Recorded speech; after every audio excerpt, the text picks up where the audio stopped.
أخيرا وصلنا لآخر حلقة من سلسلة بلاك ميرور. آخر حلقة وخلاص هنقفل السلسلة.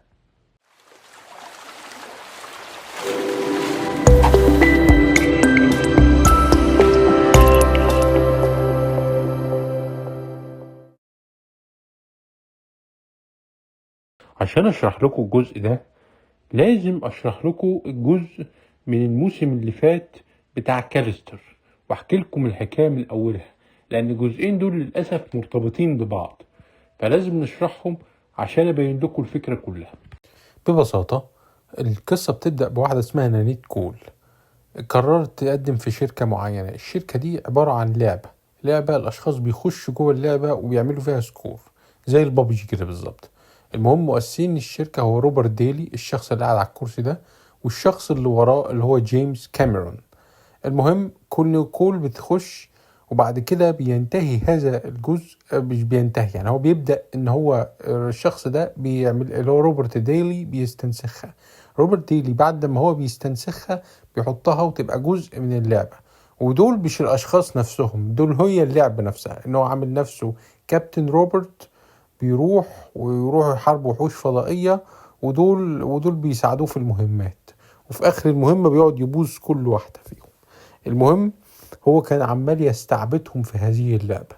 انتهت في الاخر القصة دي ان هم في الاخر حبسوا روبرت ديلي في الفضاء لما حاول يطاردهم عشان يحاول يرجعهم، وهم عرفوا يهربوا بشكل ما وعرفوا بيوصلوا لمقر للعبة نفسها بس من جوه، لانهم اصلا مش بشريين، هم اصلا كائنات مستنسخة من بشريين ومحطوطين في اللعبة وما عندهمش اعضاء تناسلية. هي دي بس حاجة غريبة انا عايز اقولها. انتهى الجزء ده بموت روبرت داري، وبعد كده حاول نانيت نفسها اللي هي ورا روبرت داري دي لو انت شايفها، هي اللي بتحاول بكل مقدرتها ان هي تحاول ترجع للواقع، تخرج من اللعبة وترجع للواقع نفسه. فهي دي قصة الجزء الاول، فخلاص خلصناها وشرحناها بشكل مختصر مفيد، وهنخش على الجزء الثاني. وقبل ما انسى بقى اقول حاجة كمان، ان نانيت اللي هي البرمجة اللي بتستنسخب من النت نفسها عرفت توصل للمكان ده وعرفت تخترق الثغرة دي. ليه؟ عشان هي ابتزت نانيت اللي هي في الواقع بصور، لأنها عارفة طبعا عندها الذاكرة، فعندها الجيميل بتاعتها بصور جنسية وحاجات وفضايح. فهي في الآخر جت نانيت نفسها وراحت لبيت روبرت دالي وساعدتهم في إيجاد الثغرة، وعشان كده عرفوا يهربوا. المفاجأة بقى ان هما بعد لما هربوا اول مكان دخلوه هو السيرفر اللي فيه اللعبة بتاعة جيمس كاميرون. اول لما راحوا دخلوا سيرفر اللعبة قابلوا 2 لعيبة، راح اللعيبة دي ضربت عليهم نار، راحوا نزلوا دم، راحت اللعيبة استغربت ازاي في دم ينزل، وده اول انكاونتر.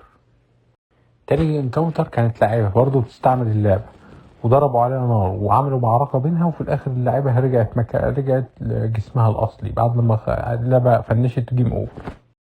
نانيت الأصلية اللي هي مش اللي في اللعبة اللي هي البشر راحت لمدير الشركة وقالت له أنا عايز أوريك حاجة، وراحت دخلته في اللعبة وحصل الانكاونتر العجيب.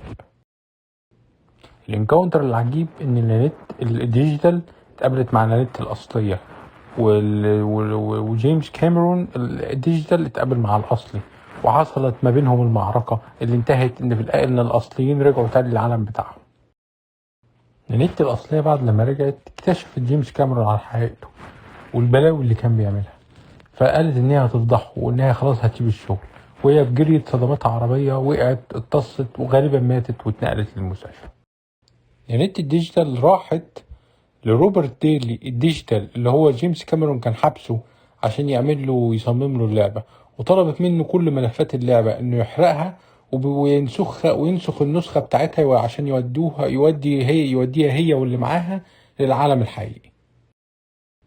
وبالفعل كل ملفات اللعبة تتمسح وتنتقل نانيت الديجيتال لجسم نانيت الأصلية الميتة اللي هي ماتت إكلينيكيا، بس نانيت الديجيتال بتعيش فيها هي وبقية اللي معاها بيعيشوا جوه دماغ نانيت الأصلية.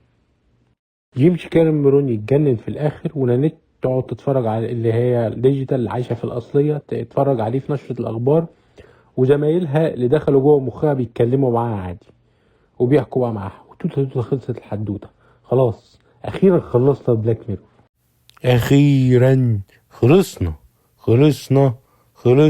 اروح انا اجري بقى.